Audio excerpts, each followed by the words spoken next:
YCP అధినేత Jaganmohan Reddy press meet పెట్టిన ప్రతిసారి అనేకమైనటువంటి ఆరోపణలు తెరమీదకి వస్తున్నాయి. అమరావతి రైతుల్ని మోసం చేశారు, అమరావతి పేరు చెప్పి ప్రతి చోట కూటమి ప్రభుత్వం అలాగే సీఎం చంద్రబాబు నాయుడు డబ్బుని దండుకోవడంలోనే పనిగా పెట్టుకున్నారు అని కూడా ఆయన ప్రెస్ మీట్ ద్వారా మాట్లాడుతూ ఉన్నారు. అలాగే కొంతమంది రైతులకు కూడా నేను హామీ ఇస్తున్నాను, మా ప్రభుత్వం వస్తే ఎలాంటి ల్యాండ్ పూలింగ్ లేకుండా, రైతులకి ఇష్టం లేకుండా ల్యాండ్ పూలింగ్ చేయడం అనేది జరగదు, ఇలా కొన్ని ఆరోపణలు చేస్తూ ఉన్నారు. అసలు ఫేక్ రైతులా, నిజమైన రైతులా, వీటి గురించి మనం మాట్లాడుకుందాము. అలాగే జగన్మోహన్ రెడ్డి మాట్లాడిన మాటల్లో మావిగన్ అనే పదాన్ని ప్రజలు కోరుకుంటూ ఉన్నారు. ఎయిర్పోర్ట్ కానివ్వండి, అలాగే సీ పోర్ట్ కానివ్వండి, ఇవన్నీ ఉన్న చోట్లే మళ్ళీ కొత్తగా ఎందుకు అని మాట్లాడుతున్నారు. వీటిల్లో నిజంగా అమరావతి ప్రాంత రైతులకు కావచ్చు, అలాగే ఏపీ రాష్ట్ర ప్రజలకు కావచ్చు ఉపయోగం ఉందా లేదా, వాళ్ళు డైవర్ట్ అయ్యే అవకాశాలు ఉన్నాయా, ఆలోచనలో పడే అవకాశాలు ఉన్నాయా, వీటన్నిటి మీద మనతో మాట్లాడడానికి అమరావతి ఉద్యమ నాయకురాలు వరలక్ష్మి గారు ఉన్నారు. మాట్లాడదాం మేడం. జగన్మోహన్ రెడ్డి గారు మాట్లాడుతూ ఉన్నారు ప్రెస్ మీట్. గతంలో ఒక సంచలనం, రంగా గారి హత్యకు సంబంధించి చంద్రబాబు నాయుడు గారికి హస్తం ఉందో లేదో అందరికీ తెలుసని ఒక ఆరోపణ. అలాగే ఇప్పుడు కొత్తగా అమరావతి రైతుల్ని మోసం చేయడము, అమరావతి పేరు చెప్పి డబ్బులు దండుకోవడం, ఇదే పని కూటమి ప్రభుత్వం అని. దీనిపై మీ స్పందన ఏంటి? జై అమరావతి, జై ఆంధ్రప్రదేశ్. ఇవాళ ఆంధ్రప్రదేశ్ బాగుండాలని చెప్పేసి రైతులందరూ పొలాలు ఇచ్చారండి. ముఖ్యంగా చిన్న చిన్న రైతులు 25,000 మంది ఉన్నారు. ఇప్పుడు ఇచ్చిన వాళ్ళల్లో చిన్న రైతులు 5 ఎకరాలు లోపాళ్ళు, 3 ఎకరాలు, 2 ఎకరాలు, ఎకరం వాళ్ళు కానీ 4 ఎకరాల వాళ్ళు, 5 ఎకరాల వాళ్ళు లోపాళ్ళు 25,000 మంది ఉన్నారు. ఈ 25,000 మంది ఇప్పుడు భూములు ఆ రోజు ఇచ్చేటప్పుడు ఏమన్నాడు ఆయన అసెంబ్లీలో, నాకు కూడా ఇష్టమే, తీసుకోండి, 30,000కి మించి ఉండాలి, అసలు ఇక్కడ రాజధాని అంటే అదిరిపోవాలి, అది ఇది అని ఆయన కూడా ఒక విజన్ చూపించాడు. అప్పుడు ఒక విజన్ చెప్పాడు ఆయన కూడా, ఇట్లా ఉండాలి అట్లా ఉండాలని చెప్పేసి బాగా చెప్పాడు. ఎవరు, మన జగన్మోహన్ రెడ్డి గారు. అలాంటి ఆయన ఇచ్చిన తర్వాత మేమందరం ఇచ్చాము, మా పార్టీలకు అతీతంగా అందరూ ఇచ్చారు. మా నాయకుడు చెప్పాడులే, ఎవరు వచ్చినా అమరావతి కదా, ఆయన చెప్పాడు ఇష్టమేనని చెప్పేసి అని చెప్పి ఇస్తే, ఇవాళ వైసీపీ పార్టీ లేదు, బీజేపీ లేదు, జనసేన లేదు, తెలుగుదేశం లేదు, అందరూ ఇష్టపడి ఆ రోజు చంద్రబాబు గారి ప్రభుత్వంలో భూములు ఇచ్చారు. ఇచ్చినప్పుడు ఇప్పుడు వచ్చిన తర్వాత ఆ రోజు ఇచ్చేటప్పుడే ఉండవల్లి, పెనమాకి ఈ కూడా కలుపుకొని 29 ఊళ్ళని వాళ్ళు చెప్పుకొని మాస్టర్ ప్లాన్ రెడీ చేయించేటప్పుడైనా 29 ఊళ్ళాళ్ళు మరి మేము ఇవ్వండి అని చెప్పి మిగిలిన ఇవాళ వచ్చిన 3 ఊళ్ళాళ్ళు మరి వాళ్ళైతే ఇవాళ జగన్మోహన్ రెడ్డి గారి దగ్గరికి నిన్న వెళ్ళి ప్రెస్ మీట్ పెట్టి ఆయనతో మాట్లాడతా, మాకు ఇష్టం లేదండి, మమ్మల్ని అన్యాయం చేస్తున్నారండి, మా భూములు లాక్కుంటున్నారండి అంటే, ఏ రకంగా లాక్కున్నారండి? 5 ఏళ్ల పాటు చంద్రబాబు గారు ఉండారు. ఆ రోజు పనులు జరుగుతున్నా మీరు ఎక్కడికి వెళ్ళి మాది ఇవ్వమని, మాది ఇస్తామని ఎవరు చెప్పలా. ప్లానింగ్ జరిగిపోతుంది. ఇచ్చారు, పెనమాకాళ్ళు ఇచ్చారు, ఉండవల్లి వాళ్ళు ఇచ్చారు. వీళ్ళందరూ ఇచ్చిన తర్వాత ఇప్పుడు కొంతమంది ఇవ్వనాళ్ళు వచ్చే మాట్లాడుతున్నారండి, అక్కడొకళ్ళు. ఇప్పుడు 90 మంది ఇచ్చి 100లో 10 మంది ఇవ్వకుండా 10 మంది 90 మంది కూడా 95 మంది ఇచ్చారండి. ఇంకా 5% మంది ఇవాళ మాట్లాడేవాళ్ళు వెళ్ళి కూర్చొని ఇవ్వటం లేదు, మేము ఇవాళ రైతులు తప్పుగా ఉంటే నన్ను క్షమించాలండి, నేను రైతునే, మీకు నేను చెప్తున్నా, ఆ రోజు మీరు ఎందుకు అడగలేదు? 19 ముందు మీరు ఇవన్నీ కూడా బాబు గారిని వచ్చి అడగాలి కదా, బాబు గారు మేము ఇయ్యం, మాకు ఇష్టం లేదని మంగళగిరి నుంచి పోటీ చేసిన లోకేష్ గారు కూడా ఇప్పుడు మంగళగిరిలో బాగానే తిరుగుతున్నారు, మళ్ళీ నేను ఇక్కడ నుంచొని గెలవాలని. ఆయనతో అయినా మాట్లాడవచ్చు, మీ నియోజకవర్గం కాబట్టి. అది లేదు, ఇది లేదు. ప్రజెంట్ ఇప్పుడు జగన్మోహన్ రెడ్డి గారి దగ్గరికి వెళ్ళి 5 ఏళ్ల పాటు ఇంకా ఆయన చెప్పుకుంటాడు, వాళ్ళు చూడండి నేను రైతు పక్షపాతిని, మన ప్రభుత్వం నువ్వు ఎంత పక్షపాతివో గత 5 ఏళ్ళు చూసామయ్యా. మహిళా రైతులను కూడా లేకుండా మా మీద కేసులు పెట్టి మా పోగులు లాగి, జళ్ళలాగి, జుట్లు లాగి, మరి చీరలు లాగిచ్చి పోలీసుల చేత ఎంత దమనకాండ జరిపావో అందరికీ తెలుసు. టీవీలు ఏం మోగబాలేదు, మీడియాలు ఇంకా ఉన్నాయి, మమ్మల్ని తీసిన వాళ్ళు అందరూ అయ్యేం మోగబాలే. గూగుల్ కొడితే నువ్వు ఏం చేసావు అన్నీ వచ్చింది మా ఉద్యమంలో. అది ఉద్యమం అని కూడా అన్నావు. నిరసన నీకు సెగదాగల 5 ఏళ్ళు కూడా మా నిరసనగానే ఉంది. నీ పార్టీ నువ్వు పోయావు, నువ్వు ఉండన్నాళ్ళు మమ్మల్ని ఎదురుగా 1631 రోజు కూర్చోబెట్టుకున్నావు. నువ్వు వచ్చిన 6 నెలలకు 3 రాజధానులు ప్రతిపాదన నువ్వు ఉన్నప్పుడు ఏం చెప్పావు? ఇదే రాజధాని ఇదే అని చెప్పి మా నాయకుడు కూడా బాడని, మరి ఆళ్ళ రామకృష్ణారెడ్డి అయితేనే, రోజా అయితేనే, ఇంకా కొంతమంది నాయకులు కూడా చెప్పారు యాడీ బాదు ఇక్కడే ఉంటుంది. చంద్రబాబు గారు మరీ చెప్పారు, జగన్మోహన్ రెడ్డి గారు వస్తే రాజధాని చేయడని ఆయన ఓట్లు అప్పుడు చెప్పి అడిగిన జనం కూడా మళ్ళీ కావాలి, నాయకుడిని ఒకసారి చూడాలి. యువకుడు ఉత్సాహవంతుడు జెట్ స్పీడ్లో అమరావతిని తీసుకెళ్తాడు అనుకున్నాడు, కానీ జెట్ స్పీడ్లో విశాఖపట్నం తీసుకెళ్తాడు మరి మాకు తెలియదు కదండి. అప్పట్లో ఓట్లు వేశారు. అమరావతి పేరు చెప్పి ప్రతి చోట రైతులతో పాటు అలాగే కరప్షన్ కూడా జరుగుతూనే ఉంది అని అంటున్నారు. దీనిపై మీ అభిప్రాయం ఏంటి? కరప్షన్ ఏందండి, ఆయన పద్దాకి ఇదే చదువుతాడండి. అమరావతి పేరు అనగానే చంద్రబాబు నాయుడు కరప్షన్ చేస్తున్నాడు, అసలు ఇందులో మొత్తం తినేస్తున్నారు, భూములన్నీ వాళ్ళయ్యేనని చూస్తాడు. మరి మా భూములు ఏడుండయి, మా ఇచ్చిన వాళ్ళ భూములు ఏడుండయి? కొన్నాక అన్నీ ఆయనయ్యే వాళ్ళు కొన్నారు వీళ్ళు కొన్నారు అసలు మొత్తం వాళ్ళే కొన్నారు ఇన్సైడ్ ట్రేడింగ్ అని పెట్టావు. ఆ ఇన్సైడ్ ట్రేడింగ్ ఫలితం ఏందో నీకు తెలిసింది ఎంతవరకు లేదు. అతి గతి నువ్వు కేసులు కూడా పెట్టావు దాని మీద. దళితులకి అసైన్ భూములు వాళ్ళకి ఇన్సైడ్ ట్రేడింగ్ అవినీతి జరిగిందని వాళ్ళకి కౌలు కూడా వేయలే. నువ్వు 5 ఏళ్ళు కవులు కూడా వేయలే దళితులకి. ఇవాళ అక్కడ కూర్చున్న దళితులు చెబుతారు మేము అసైన్ భూములు మీరు తెచ్చింది బాగుందండి, వాళ్ళు చంద్రబాబు నాయుడు గారు అది ఇంప్లిమెంట్ చేయట్లేదు ఆర్డర్ని, అమ్ముకోండి మీ ఇష్టం వచ్చినట్టు అని బాబు గారు అన్నారు. మా రైతులతో పాటు వాళ్ళకి ఇచ్చాడు అసైన్ భూములు, వాళ్ళకి కూడా ప్లాట్లు ఇస్తే ఈయన వచ్చిన తర్వాత ఎవరైతే దళితుడికి ఉందో ఆ భూమే వాళ్ళు మిగిలిన అమ్మినా చల్లదని చెప్పి ఈయన ఒక జీవో తెచ్చాడు జగన్మోహన్ రెడ్డి గారు. తెస్తే దాన్ని అట్లాగే ఉంచి చాలా మందికి అమ్ముకోవటానికి కష్టపడి కొంచెం ఏదైనా అవసరాలు ఉండేవాళ్ళు కూడా అమ్ముకోలేకపోయారు. ఎందుకంటే దళితులకు వచ్చేదే 20 సెంటు 30 సెంట్లోనే 2-3 పంచుకునేటట్టు ఉంది వాళ్ళది.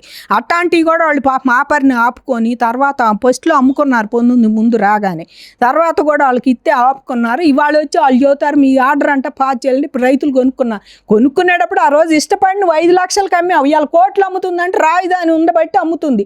ఆ రాజధానికి మీరు సపోర్ట్ చేయట్లేదు కదా, మేము ఇయ్యం పొలాలు మాకు సంబంధం లేదని వచ్చి మాట్లాడుతున్నారు. ఇవాళ కోట్లు అమ్ముతుందండి, మాకు అప్పుడు రైతులు మా 10 లక్షలకే కొన్నారని ఇవాళ దళితులు కూడా అక్కడ చెబుతున్నారండి. ఎవరికి జగన్మోహన్ రెడ్డి గారి మీటింగ్లో ప్రెస్ మీట్లో నేను చూశాను నిన్న చెబుతున్నారు. ఇవాళ మీరు అన్ని కోట్లు ఇవాళ ఎట్లా వచ్చింది, అమరావతి ఉండబట్టే కదా రాజధాని వచ్చి ఇవన్నీ డెవలప్ చేస్తుంటేనే కదా కోట్లు అమ్ముతుంది. పొలం 5 కోట్లు అమ్మని, ఎకరం 4 కోట్లు అమ్మని, 3 కోట్లు అమ్మని. మరి అది అమ్మేటప్పుడు మీరు రాజధానికి కూడా సపోర్ట్ చేయనప్పుడు మీరు ఎట్లా అమ్మితే ఏమి మీకు మాకు వద్దు అంటున్నారు. వాళ్ళు వెళ్ళి మాకు వద్దు మేము ఇయ్యం అసలు పొలాలు అంటున్నారు. మీరు ఈ రాజధాని ఇట్లాగేనా ఉండాలా, ముందు పోవాలంటే ఇప్పుడు అటుపక్క పొలాల్లో కూడా ఈ సీడ్ యాక్సెస్ రోడ్లు కానీ రైల్వే జోన్ కానీ అవి లేవు అని తీసుకుంటున్నారు. అటుపక్క కూడా అటుకి స్థలం కావాలని. అట్లాగే మీ దాంట్లో కూడా రవాణా సౌకర్యం ఏదో ఒకటి ఉండాలని మా కోసం రోడ్లు వేస్తున్నాడు. అసలు ప్లాన్లో రోడ్లే లేవు అని చెబుతున్నారు. వాళ్ళు వీళ్ళ కోసం అంటే బాబు గారు కొత్త పుట్టించి ఇప్పటికిప్పుడు ప్లాను రోడ్లు వేస్తున్నారని చెబుతున్నారు. ఏదేమైనా అండి 95 మంది ఒక పక్క నుండి 5 మంది పోయి నేను చేస్తే మన లాయర్లను పెడదాము నీకెందుకు మేము మన దీంతో లీగల్ సెల్ ద్వారా మీ అందరిని కోర్టులకి నడిపిస్తాను నేను బాగానే మన వాళ్ళు ఒక క్రియేట్ చేస్తాను, ఒకళ్ళని క్రియేట్ చేసి ఒక గ్రూప్ని మీ అందరిని కలిపి వాళ్ళు చూస్తూ ఉంటారు, కోర్టుకు పోదాం అని చెప్పి వాళ్ళకి భరోసా ఇచ్చాడు. మన ప్రభుత్వం వస్తే ఆయన మళ్ళీ భూములు ఇస్తా అని భరోసా ఇచ్చాడు. ఆయన మాట ఎంతవరకు నమ్మటం అంటే అమరావతి ఇక్కడే ఉంటుందని నువ్వు ఎజెండాలో పెట్టి ఫస్ట్లో పెట్టి ఇక్కడే ఉంటుంది మా నాయకుడు ఇక్కడే ఉంటా అమరావతి రాజధాని అందరు నొప్పించావు. నువ్వు ఎజెండాలో పెట్టపోయినా అందరు నొప్పించావు. తర్వాత మెప్పించి ఓట్లు లేపించుకొని ఇక్కడ కూడా నువ్వే గెలిచి అమరావతిలో తర్వాత నా తడాకా చూడండి అన్నావు, మాట మార్చావు. అట్టాగే ఇప్పుడు కూడా నువ్వు మాట మారుతావు, మడిని తిప్పుతావు. మీ 2 రోజుల కోసం 3 రోజుల కోసం నేను ఆ 3 రోజుల్లో కూడా ఊళ్ళకి ఏం చేయలే.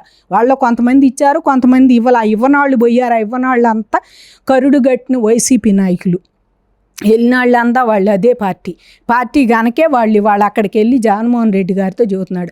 రైతు పక్షపాతి 5 ఏళ్ళు మమ్మల్ని చేస్తే ఇవాళ మీరు వెళ్ళే రైతుల్ని నిజంగా అండి రైతులకి బాధ ఉంటే క్షమించాలి కానీ ఆ రకంగా మీరు ఎందుకు అదేదో చంద్రబాబు నాయుడు గారి దగ్గరికి పోండి, పోతే ఆయన ఏం చెబుతాడో కదా లోకేష్ గారి దగ్గరికి పోండి. మీ శాసనసభ్యుడు కూడా ఆయనే ఎమ్మెల్యే, ఆయన దగ్గరకో చంద్రబాబు గారి దగ్గరకో పోయి ఇదండి మా బాధ మేము ఇది తెలుసుకో. లాక్కున్నారండి భూములు లాక్కుంటున్నారు బలవంతంగా. అంటే ఇవాళ సీడ్ యాక్సెస్ రోడ్ డైరెక్ట్గా వెళ్ళకుండా పక్కకి ఎందుకు తిరిగింది, దొండపందిరు ఎవరో వేసి ఆపేశారు ఆమె ఇవ్వకుండా లేడీ అని చెబుతున్నారు. ఎవరిది పొలం ఇవ్వలేదంటే ఆడావిడని చెబుతున్నారు. మీరు అది లాక్కుంటే అది ఉండేదా దొండపందిరు అక్కడ ఉండేదా? ఇప్పటికీ జనం వస్తా పందిరి చూస్తా అయ్యో ఇది ఇస్తే బాగుండేది స్ట్రైట్ రోడ్డు పడేది అనుకుంటా వస్తున్నాం. కరకట్ట అంట దీని ఉన్నప్పుడు 150 కోట్లకి ఎక్స్టెన్షన్ మరి ఏది చేసావు 5 ఏళ్ళను కరకట్టకు ఒక్క అంగుళం మట్టి అంతా పోసి అసలు ఎక్స్టెన్షన్ చేయలేకపోయావు. వీళ్ళు 2 సంవత్సరాలు కూడా నిండు ఇప్పటికి 2 సంవత్సరాలు టకటక పనులు చేస్తున్నారు. జూన్లో ఆయన ఎక్కింది ప్రాదేశికారు. మావిగన్ గురించే ప్రజలందరూ ఆలోచిస్తున్నారు.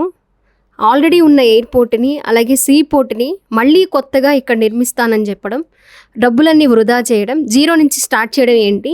నేను చెప్పిన మావిగన్ మీదే ప్రజల దృష్టి ఉంది. నెక్స్ట్ మేము వస్తే మావిగన్ ద్వారానే రాజధానిని అభివృద్ధి చేస్తాం. రాజధాని అంటే ఏంటి ఆల్రెడీ ఉంది కదా అని చెప్పి జగన్మోహన్ రెడ్డి గారు నిన్న మాట్లాడడం జరిగింది ప్రెస్ మీట్లో. అంటే ఇదే ఎయిర్పోర్టు, ఇదే సీ పోర్టు, ఇవే గ్రీన్ఫీల్డ్ హైవేలు ఇవన్నీ రాజధానికి సరిపోతాయి అనుకుంటున్నారా? మావిగన్ మీదే ప్రజల దృష్టి ఉంటుంది అనుకుంటున్నారా? మీ అభిప్రాయం ఏంటి? మావి గారిని అంటేనండి మోడీ గారిని అడిగితే బాగుండేది. ఎందుకంటే ఆయన దేశాలు మొత్తం తిరిగాడు, ఏ ప్రధానమంత్రి. మరి ఆ దేశంలో నిట్టంటి పేరు విన్నాడేమో తెలియదు.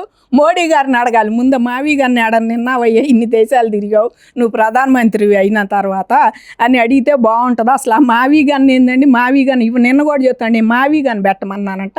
సీ పోర్ట్ ఉందంట, ఎయిర్పోర్ట్ ఉందంట. సీ పోర్ట్ ఉంది, అవి మావి గారిని కూడా సిఆర్డిఏ పరిధిలోనే ఉండయి. ఈయన చెప్పే మావి గనులు కూడా సిఆర్డిఏ పరిధిలోనే ఉండయి. ఇవాళ సీ పోర్ట్కి ఎంత చెయ్యాలో అంత చంద్రబాబు గారు చేస్తానే ఉండాలి. సీ పోర్ట్కి ఎంత వేయాలో అంత. ఎయిర్పోర్ట్ నువ్వు గన్నవరంలో ఎయిర్పోర్ట్ ఏం చేసా, బాబు గారు పొందుంది రాజధాని అన్నాక ఇంటర్నేషనల్ ఎయిర్పోర్ట్లో వచ్చేసారు. అది చేస్తే నువ్వు వచ్చిన తర్వాత దాన్ని అసలు మూలన పెట్టావు. మూలకు అసలు వెళ్ళటానికి వెళ్ళని దాన్ని మూసేసావు, పక్కకి మూసేసి నీ దారి నువ్వు పక్కకి అక్కడ ఇక్కడ లోకల్ విమానాలు తప్పితే ఇంటర్నేషనల్ ఎయిర్పోర్ట్ లాగా దాన్ని చూసావు. ఆయన వచ్చాక అది డెవలప్ చేయాలని అక్కడ పొలాలు కూడా తీసుకున్నాడు పాపం, ఇంకా పెద్ద చెయ్యాలని చెప్పేసి పొలాలు తీసుకొని వాళ్ళకి ఇక్కడ ప్లాట్లు కూడా కొట్టారు. అలాంటిది నువ్వు వచ్చిన తర్వాత దాన్ని మూసేసావు. ఇంకెక్కడ రేపు నువ్వు వచ్చిన తర్వాత అవి కూడా మూసేస్తావు. మావిగా నీ దృష్టిలో ఏమి లేదండి. రాజధాని అంటే ఒక గది, ఒక ఇల్లు తీసుకొని అందులో ఒక సచివాలయం, ఒక అసెంబ్లీ, ఒక హైకోర్టు పెడితే ఇక అది మావిగన్ అంతే, అయిపోయింది. ఇక అది పెడితే అదే ఇది. అంతేగాని ప్రజల సొమ్ము ఎంత దండగా అయిపోతుందండి. అంటే ప్రజలు అందరం పిచ్చోళ్ళమా? మేము 10,000 కోట్లు ఇప్పుడు ఇక్కడ పెట్టారు కాలం నాడే. చంద్రబాబు గారు ఓడిపోయే ముందు, గతంలో ముందు ఎన్ని కోట్లు పెట్టారు ఇక్కడ పెట్టుబడులు. భవనాలన్నీ 75%, 95% ఇవన్నీ గట్టి. మరి నువ్వు కట్టలేదా? నువ్వు ఎందుకు ఆపేసావు వాటిని? వాటిని ఏం చేయాలనుకున్నా? మరి ఆ జనం ఉండబంటే పోతే పోయాలో సంకనాకి జనమే మళ్ళీ ఆ ఖర్చులు వాళ్ళని ఎత్తి మీద ఎత్తే కరెంటు బిల్లులు, ఇంటి పనులు పెంచుతూ ఉంటే వాళ్ళే బోత్ ఛార్జీలు ఇవన్నీ పెంచుతుంటే వాళ్ళు కట్టుకుంటారు. పోతే పోయినాయి సంకనాగిపోతే చంద్రబాబు ఓడిపోయాడంటాను సజీవ సాక్ష్యంగా అట్టు ఉంచుతామని చెప్పి నువ్వు వాటి మీద చెయ్యలా. ఇంకా పైపెచ్చ అవన్నీ కూడా ఇదని చెప్పాడు, వేరే వాటిని మామూలుగా అట్ట లాంటివి అని చెప్పాడు. ఏమి లేవు అసలు, మొత్తం అబద్ధాలు చెప్పి కట్టాడని చెప్పావు. ఇవాళ నువ్వు పోయి చూడు ఎమ్మెల్యే క్వార్టర్స్ కానీ, వాళ్ళ ఐఏఎస్లు కానీ, ఐపీఎస్లు కానీ, మరి పక్కన వాళ్ళకి కానీ ఎంత బాగా కట్టాడు. ఇవన్నీ ప్రజల సొమ్మే కదా. నువ్వు జీరో నుంచి ఎక్కడ మొదలు పెట్టాడు ఆయన? జీరో నుంచే మొదలు పెట్టలా, కట్టినవన్నీ మళ్ళీ కడుతున్నాడు. ఆయన ఉన్నప్పుడు అయితే నువ్వు ఆపేశావు. మీరు ప్రభుత్వం చేసిన నేరాలకి ఘోరాలకి శిక్ష మేము అనుభవించాం. గత 5 ఏళ్ళు మాత్రం 20 ఇవాళ వచ్చిన వాళ్ళు కాదు, ఆ వాళ్ళల్లో వాళ్ళు కూడా 29 ఊళ్ళు రైతులు అనుభవించారు. అందరూ పూలింగ్కి ఇష్టపడి ఇచ్చారు. మా పిల్లల భవిష్యత్తు బాగుంటుందని కొంతమంది, మా మనవరాళ్ళు, మేమైతే మా మనవరాళ్ళ భవిష్యత్తు బాగుంటుంది ఇంకా నయం ఈ మాత్రం అన్న చూస్తున్నాం మేము. స్పీడ్గా పనులు చేస్తుంటే ఈ సచివాలయం ఒకటి మొన్నటిదా జరిగింది కదా, ఇక్కడే ఇప్పుడు జరుగుతుంది ప్రజెంటు. ఇప్పుడు ఇంకా ఐకానిక్ సచివాలయం ఏంటి, హైకోర్టు ఆయన ఎంత లెవెల్లో కడుతున్నారు. అయ్యి ఏదైనా ఆయన అంటే పైకి వెళ్ళాలి, పక్కన మనం కూడా స్టేజ్లో ఉండాడు అనుకోడు. ఇవాళ పక్కన కేసీఆర్ని చూసి ఆయన ప్రగతి భవన్ కట్టా అంటే ఎన్ని కోట్లు ఖర్చు పెట్టి కట్టాడు ఆయన. అలాంటి అయ్యో కడదామని ఇంకా అసలు ఆ ధ్యాసే లేదండి.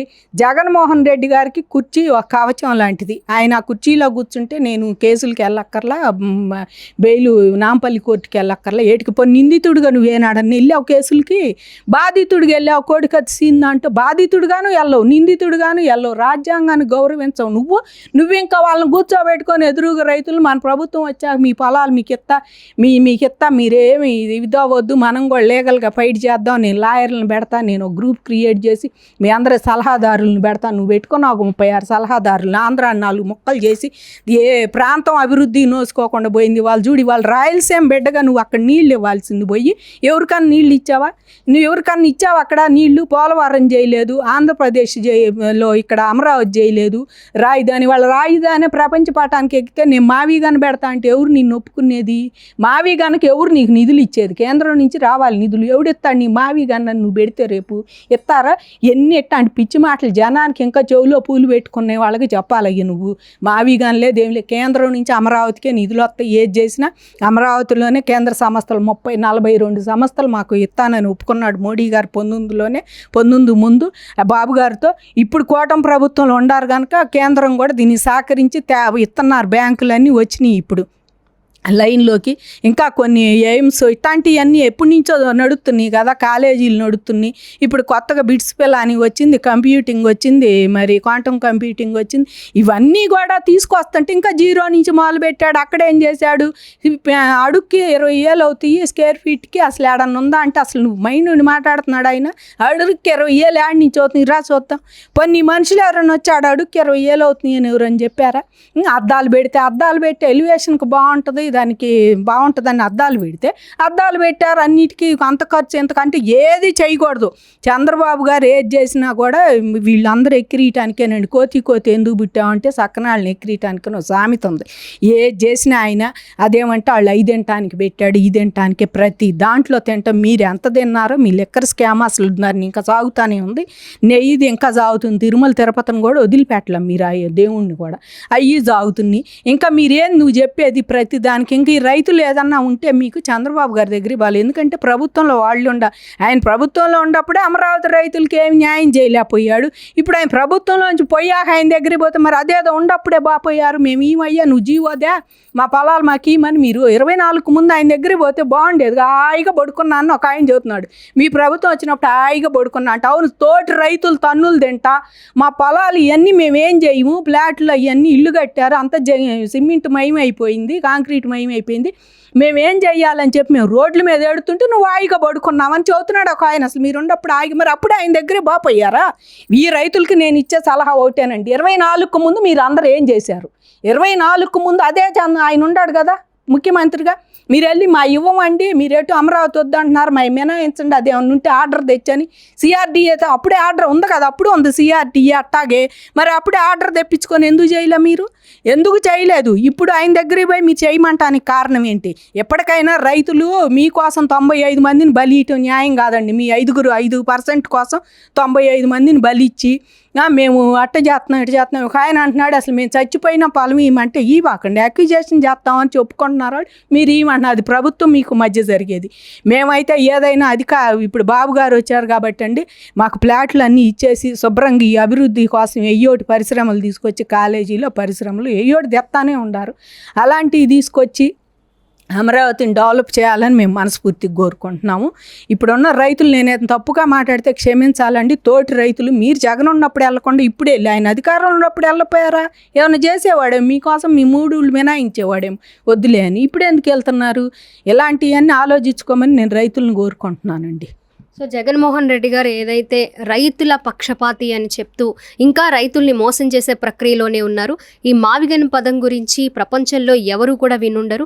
అలాంటి పదాన్ని తీసుకొచ్చి ప్రజల్లో ఒక గందరగోళాన్ని సృష్టించడంతో పాటు 95% రైతులు అమరావతి రాజధాని కోసం త్యాగాలు చేసి ఇక్కడ అభివృద్ధి అలాగే ఫ్యూచర్ జనరేషన్స్ కోసం త్యాగాలు చేస్తున్నారు.